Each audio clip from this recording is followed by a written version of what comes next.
Welcome everyone to this new episode of Are You There, Ghost? It's me, Chiwan, and it's me, Chiwan. And today's guest, I'm so excited to have one of my dearest friends, someone I look up to, the original Insanity, the pun master, uh, Ed Lin.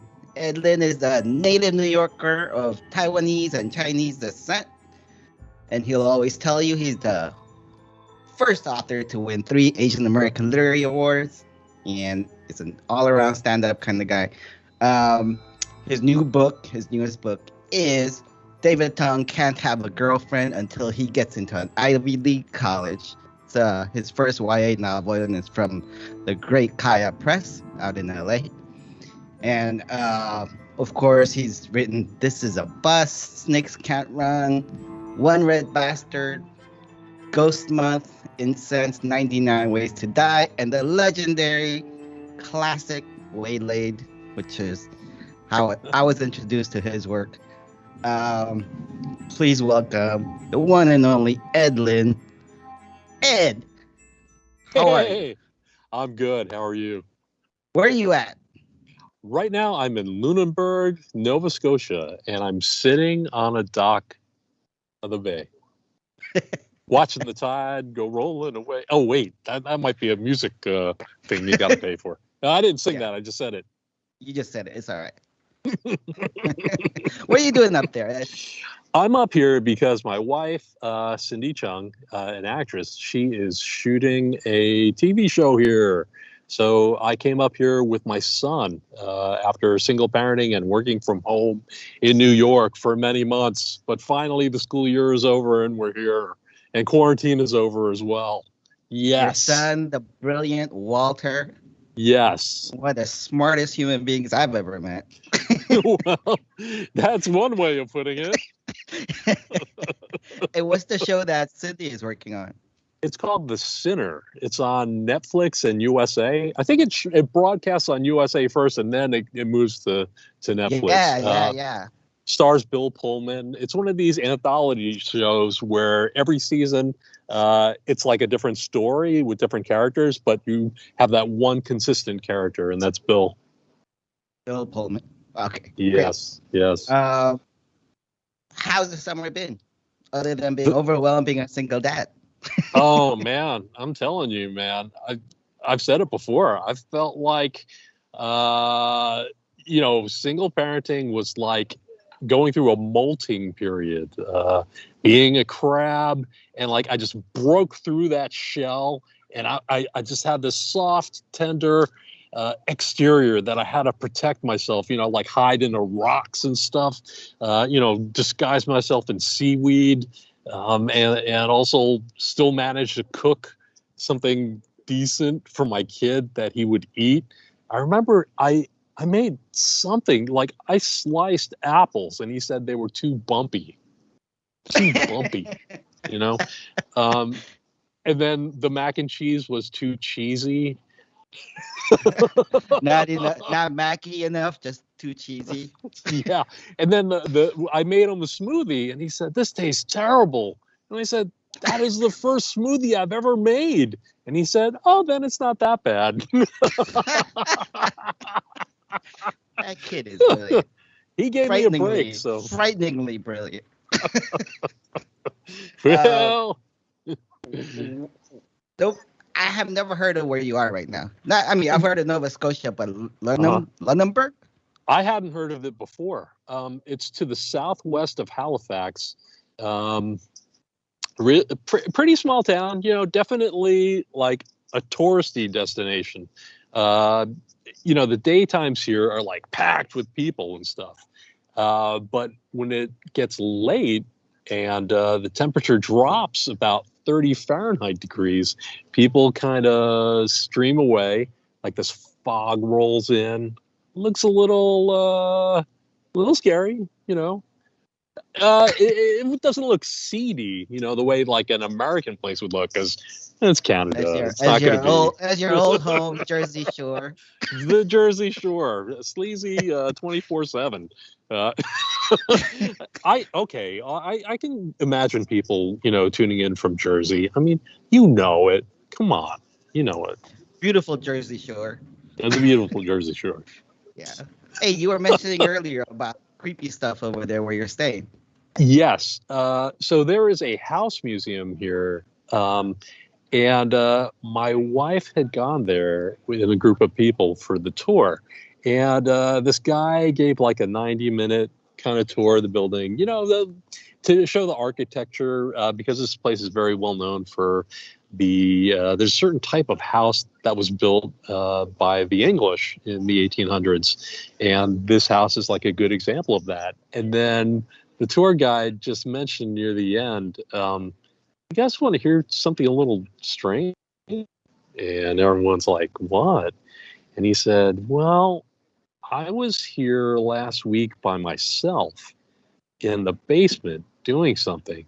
And I heard this clacking noise coming from upstairs. And I didn't think anything of it, but it happened again this morning. And I heard this clacking sound.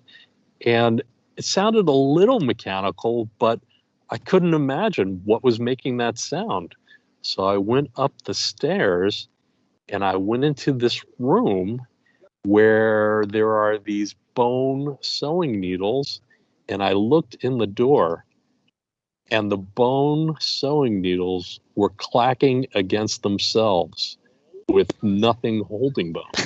Oh, what the? And then he said, and, since that happened, anytime I come by this room, I say out loud, I am just coming by, and with your permission, I just want to adjust this curtain or whatever. I can't wait to get to that museum myself and hear the full kind of story from the guy. But bone sewing needles, like, oh. As soon as you started telling that story, I started getting lightning and rain over here. Rain is a good thing. Oh, man. How long are you going to be up there? Going to be up here through end of August. Okay. Speaking of August, everybody knows that August is Ghost Month in Taiwan. Yes. I know because you told me last night. What? What does that entail, Ghost Month? Ghost Month is the 7th lunar month, and it's the month under Taoist and Buddhist beliefs, certain sectors of Taoist and certain sectors of Buddhist beliefs, but all of Taiwan believes that the dead are allowed to roam through the island for the whole month. And the 7th day of the 7th month is like the most intense, where they have ceremonies at temples where they open doors to show the dead that they are welcome to come back. But there are a number of things that you can't do during Ghost Month. Like, one of them is that you should never whistle because you'll attract ghosts. Oh, my dad used to say to me all the time. Oh, really? Ghosts and spies. It's like, well, you're going to attract ghosts and spies. Oh, so that's why they call spies spooks. Oh, there you go. But also, you can't. You're not supposed to like buy big ticket items like cars or homes, because the ghosts will think that is a gift for them and they will occupy them. You're not supposed to hang your clothes out to dry because a ghost will possess it. Yeah.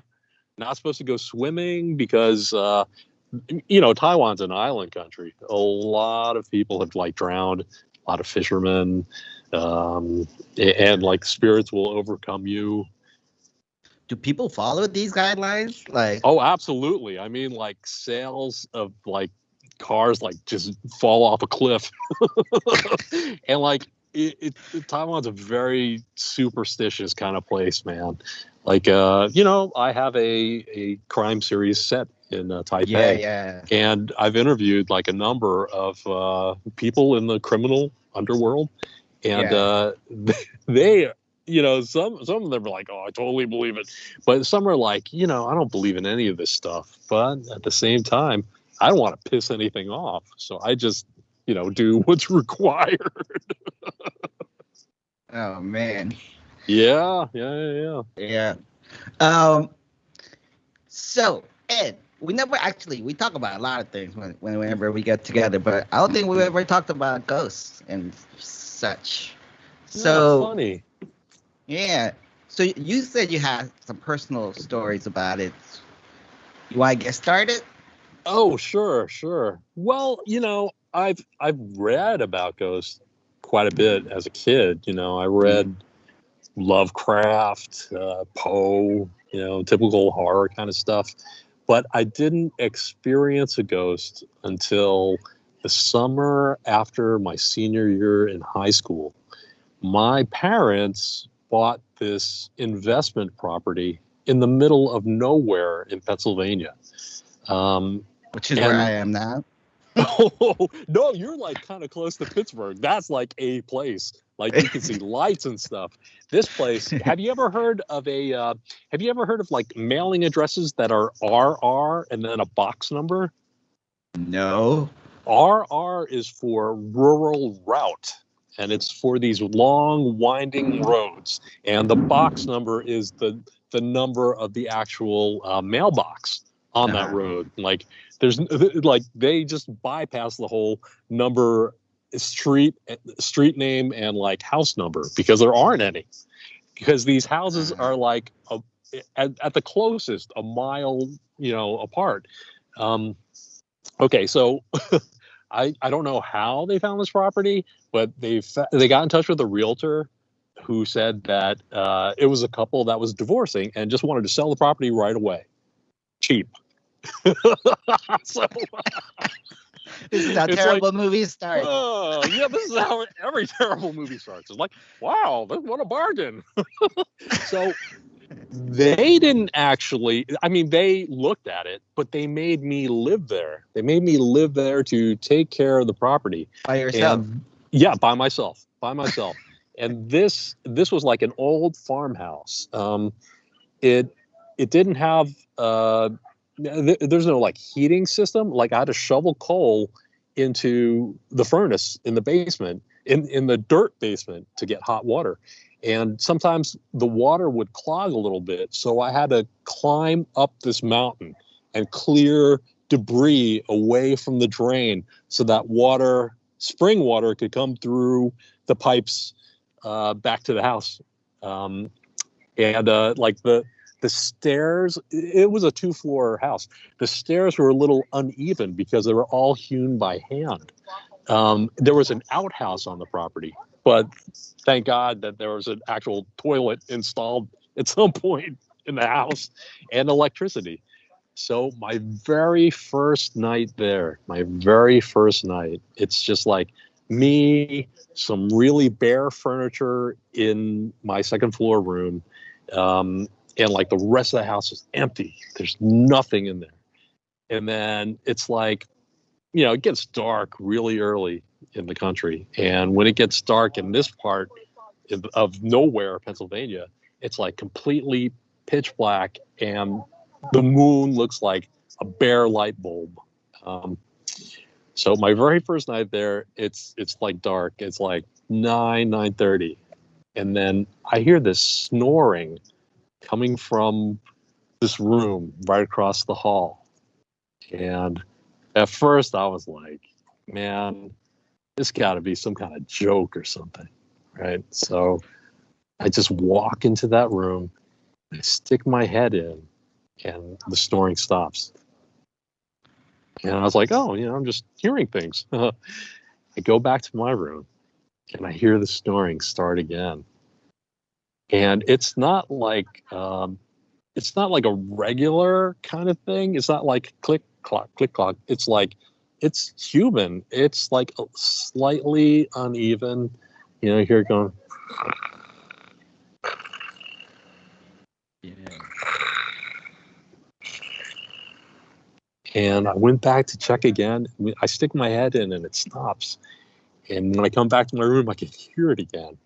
So at that point, I put on like one of the greatest rock records ever, Raw Power by Iggy and the Stooges. And I play that whole first side, you know,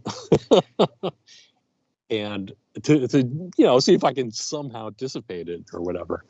But sure enough, needles, hitting the record label. It's like, and I just lay there and I was thinking, oh my God, so I'm not actually going to get to college. I'm going to die here. I'm just going to die here. I was going to go to New York. I did get into an Ivy League college. I was going to Columbia, but instead I'm going to die here. But the interesting thing about this situation, this haunting, is that it never, it was never menacing. It was never mean. It was, there was no negative vibe to it or anything. If I heard like, get out, I would have been like running. I would have been running in the country. But instead, this thing was just, it was very peaceful. It was just snoring there. And, whatever it was, whether it was like a farmhand who somehow was caught in an interdimensional kind of thing, or just a spirit that worked so hard it needed a rest, it just had that restful kind of thing. So I listened to this thing snore, through the whole night. And then early in the morning, there was a rooster that crowed in the distance and the snoring stopped. Oh, the snoring didn't happen. Yeah, right. And the snoring, it didn't happen every night. It was probably like 2 or 3 times a night. But I lived with it. I lived with a snoring ghost, and it just really early on, it gave me a lot of peace, because it made me realize that there are a lot of things in life I wouldn't understand, that I have no need or no no authority to even try to understand. And that has actually given me a lot of peace, because sometimes I'm just like, okay, I don't understand why this happened or why this person's acting that way. That's okay, Did you tell your parents about it? Oh yeah, and you know how they are. They're like Asian, very Asian response. Like, there's nothing. You didn't hear anything. I'm like, you want to come down here and like stay here? And they're like, no, there's nothing. There's nothing. But it's funny, later on they sold the property. It was, after I lived there, it was empty. But this is the area of Pennsylvania that had like that mega what do you call the fracking thing? Like, people were buying up property without even looking at it. And so so it functioned as an investment property. So were you just hearing the ghost at night and just snoring? No other way? No other thing. Like, no footsteps, no voices, no whistling, no no other Iggy and the Stooges. But just nothing. Nothing apart from the snoring. Nothing apart from the snoring. Wow. Yeah. Anything else since then? Or was that your... Well, since then, I mean, you got out of Pennsylvania. Yeah, I got out of Pennsylvania. I managed to live. I managed to go to college and everything. Actually, in the early days of the writer's workshop, there's this friend of mine. At the Asian American Writers Workshop? This friend of mine at the Asian American Writers Workshop, and he was going to say screw it to everything. Like, I'm just going to move to Paris and I'm just going to be a writer or whatever. But he kind of like fell into the writer's workshop and like was like, well, maybe I should just stay in New York. And I remember this dude. He's also named Ed. This guy, Ed Lin. He lived on Avenue D, like in the early 90s. Still pretty dangerous back then. And I visited him once. He had a bullet hole in his building doorway. And but anyway, so he wanted to be like closer to subway lines and stuff. So he found a roommate, and they moved into this place in Midtown. And this place used to be a fairly big hotel, but they chopped the property in half. Half of it was demolished, and the other half was very clumsily made into apartments. Like when you walk into the lobby of this building, you only saw like half a banister because it was like totally chopped right in half. But very early on, these guys, very early on, it was obvious this place was haunted. Like they had a party at their place, and like, there's this woman who's like a poet, but also like into the Sixth Sense kind of thing. She walks in the room, she goes, "This place is haunted. This place is haunted. There's something happening right here, right here. You have to burn sage all around this place. This place is haunted. I'm getting really bad vibes from this corner. This is really bad." And like, they couldn't laugh it off because they'd already been noticing things happening. Like Ed's roommate said that whenever he worked on Wall Street, and he would always come back really late. And he said that whenever he walked into that half lobby, that he would hear a cacophony of like voices like all around, as if the lobby were full. And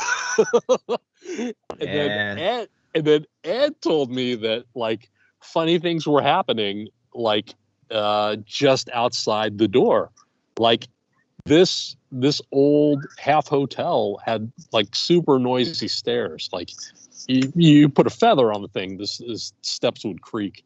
So one time he heard these footsteps coming up the stairs. He thought it was his roommate coming back. And then he heard like keys jingle in the lock. And then nothing happened. And he was like, "What?" And he opens the door. No one's there. And here's the kicker, man. Their landlord was this Korean dude.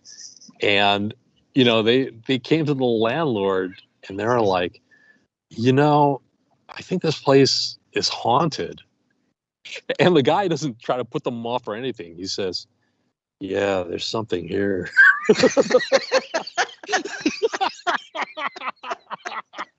But, when their lease was up, they were gone. They were staying there. Your landlord is like, "Yeah, something here." Yeah. Oh my gosh. And then there's only one more personal thing that happened to me. I moved to Fort Greene in 97. I had like this floor through in this brownstone. And this was like a row of brownstones that Walt Whitman had apparently worked on when he was a carpenter in Brooklyn. So these brownstones are pretty old, 1850s, 1860s. And a couple of times there would be these strange cold spots in the apartment. Sometimes I would think I saw a shadow move across the wall, but like it's like one of those things where you're like, "Hey," and like it's gone already. But the real thing that happened. Oh well, actually, two things. One time, I was sleeping at night, and then all of a sudden, I heard the metal handles on my dresser like start slamming, like clack, clack, clack, clack. And I like sat up, and I saw the handles going clack, clack, clack, clack. And I don't know what I was thinking. I was just like, "Oh, okay." And I went back to sleep. I must have been in a trance or something. And like, I just kind of kept it to myself. And then I had a friend apartment sit for me because I was gone for like a week. And he said that like the dresser handles were like clacking one night. I was like, "That totally happened to me." And like, "Did you just go back to sleep?" And he was like, "Yeah." It's and then the one other thing that happened was that I couldn't find my watch. Which was weird. I don't wear a watch anymore, but I used to just keep my watch, where my wallet was, and just one day I couldn't find it.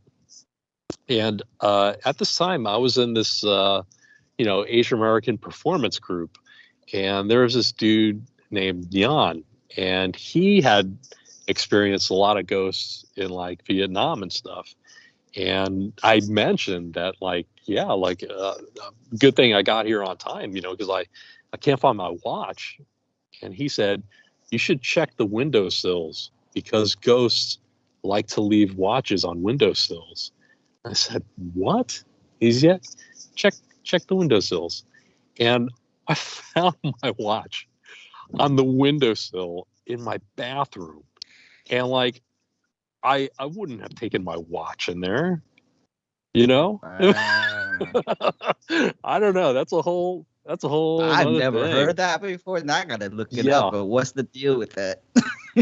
I don't know. I mean, maybe it's like some kind of allegory to like time and having an open window or something, or I don't know. But it was there. I found my watch. And it's not like he did it, because that'd be a good prank. That'd be a pretty good prank. I'm writing this down as future prank. Oh man. Yeah. You have the most casual reactions to everybody has such casual reactions to the ghost experiences. Yeah, I went back to sleep. I mean, well, it's either that or like run out in the yard. I mean, but I guess I've never had anything like super, super scary, there's a typical story where people dream that there's someone, walking on their chest. Yeah. There is that old East Asian trope of like the ghost who walks on your chest trying to, asphyxiate you that way. Or let me think. That's the reason my parents wouldn't let me get a cat when I was little. They're like, they walk on your chest like a ghost and they will suffocate you to death. Wow. I was like, this cat's gonna walk on my chest and kill me? Well, all cats are spirits, really, Yeah. I gotta think about You talk to Walter about these things? I'm just thinking, like, when I was a little kid, my parents started telling me about ghosts and stuff when I was like 3 or 4.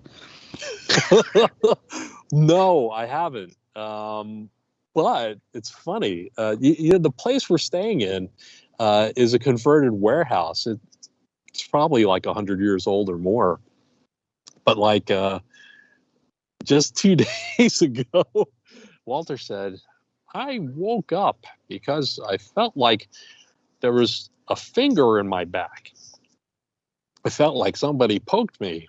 And I was like, And Sydney looks at me and I'm like, okay, we could either right now start talking about ghosts or we can eat breakfast. Okay, let's eat breakfast for now. Let's just revisit this at some point. When he comes home from college. Remember 12 years ago? Well, there was a ghost.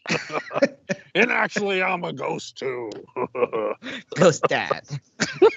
Oh man.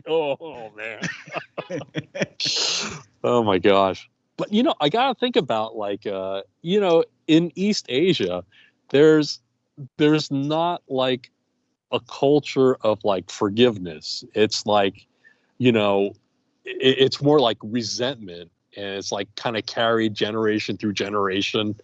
I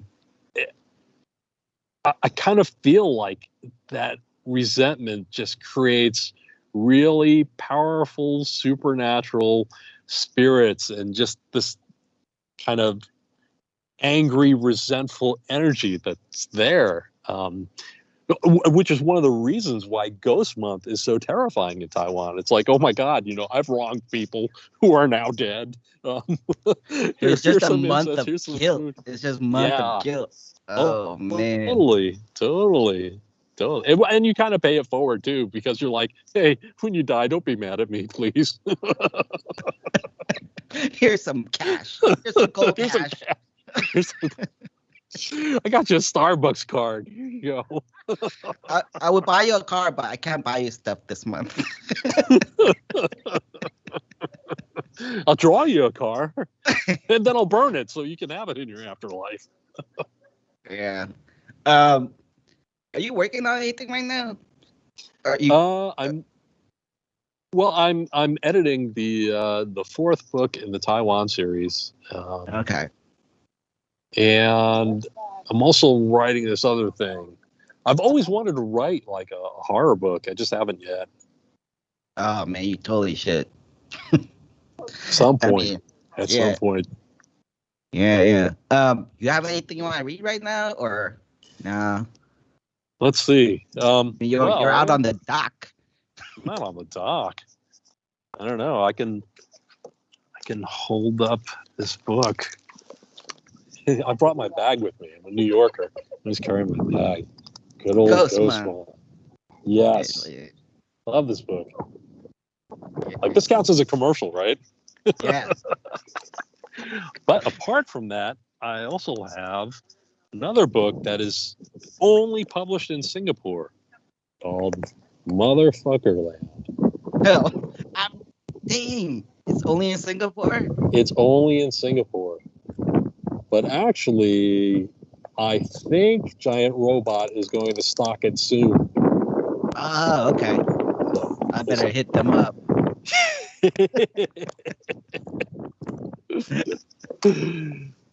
Oh man! Wait, gosh. you could publish books with that title in Taiwan or in Singapore? Oh, Singapore. Well, yeah, people think Singapore is like this repressed kind of place, but it actually has a really vibrant literary scene. And there's this guy, Kenny Leck, who runs Books Actually, one of the most fiercest independent bookstores in Singapore.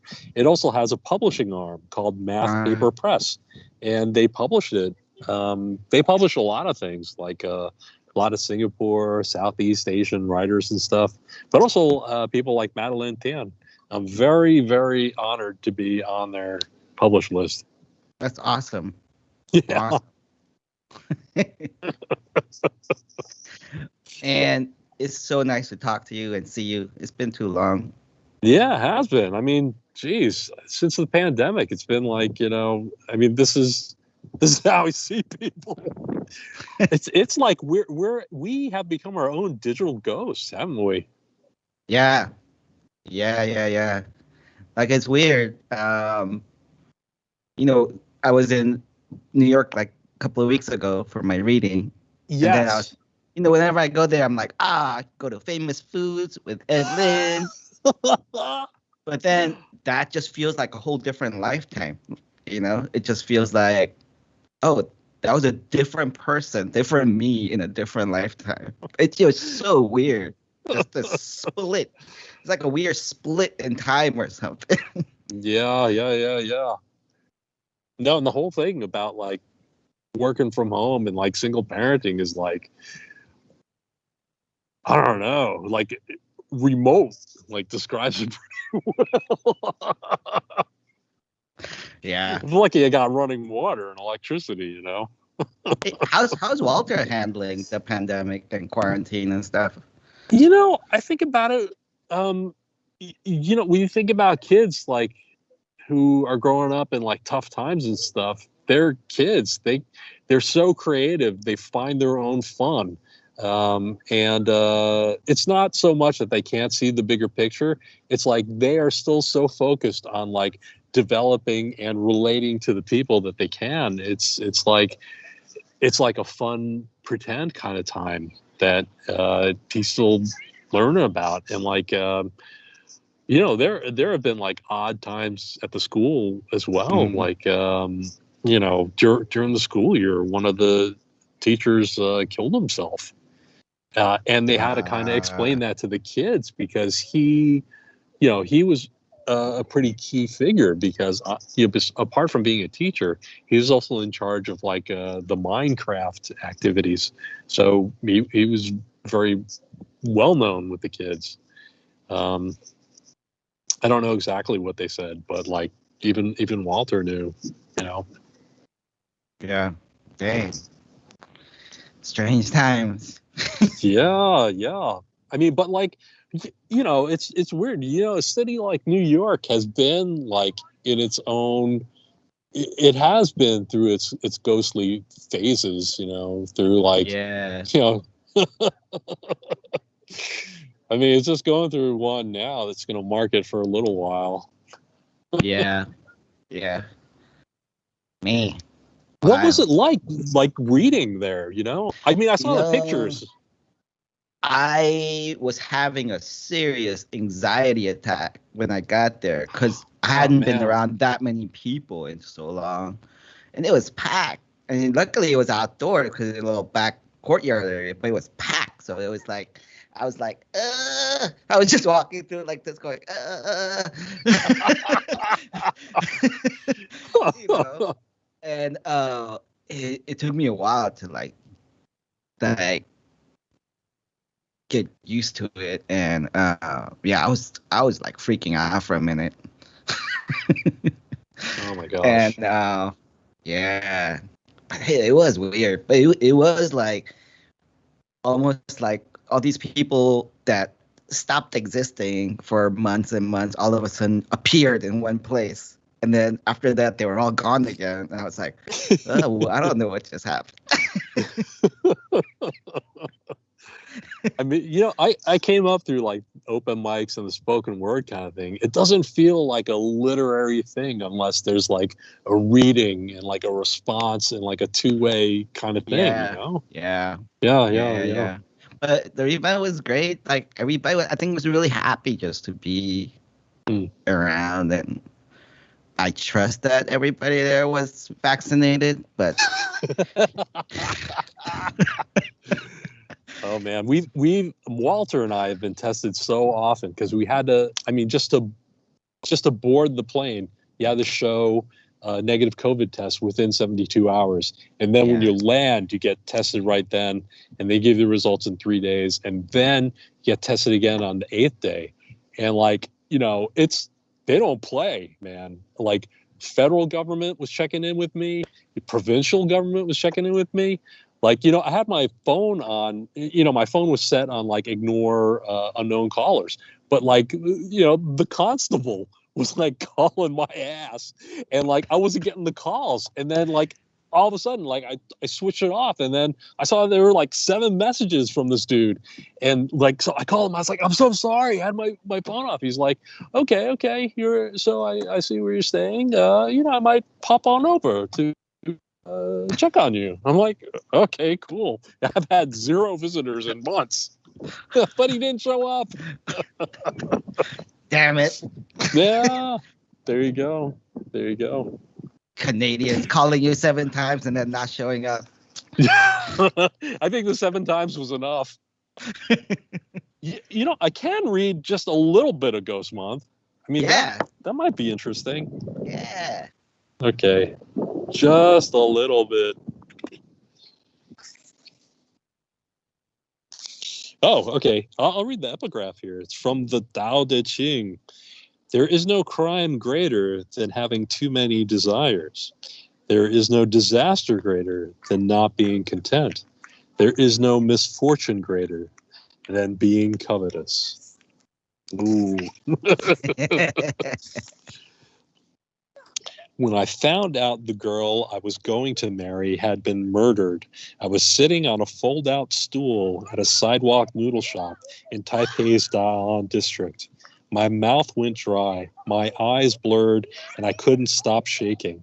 It was the hottest day in July, and the island's humidity was draped over me like a mourning veil, yet my body went cold and sweaty. Even my skin was crying. I was somehow able to hold the newspaper still in my hands while reading and rereading the entire story of Julia Huang. It was only 3 paragraphs long. She had been shot in the head. She hadn't been wearing much. She had been working at an unlicensed betel nut stand in Hsinchu City, an hour outside of Taipei. The surveillance camera, Taiwan's top crime-fighting tool, had malfunctioned, and no footage of the crime had been recorded. Ah. And thanks, Ed, for hopping on the show, talking with me. It's so good to see you. Yeah, so awesome seeing you, man. And don't turn around. There's something behind you, but don't turn around.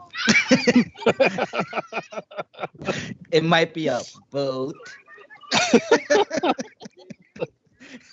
With glowing eyes. Yeah. But thanks for the story, and looking forward to your new books. Yeah, I'm looking forward to listening more of your podcast. Yeah. Yeah. Yeah. I'm just like, I'm having fun just talking to all these writers I love about things that are not writing necessarily. I mean, are you still able to write? Have you been writing through the pandemic? I did write a lot, and I was supposed to put my book out last month, but things got in the way. Yeah, I know. It's all good. Okay. All right. Thank you, and everybody, thanks for joining us. Check out Ed Lin's books. David Tung can't get a girlfriend until he gets into an Ivy League college, or something to that extent. From Kaya Press. And if you guys want to know where to start with his work, Waylaid, just classic book. Oh, thank you. Yeah.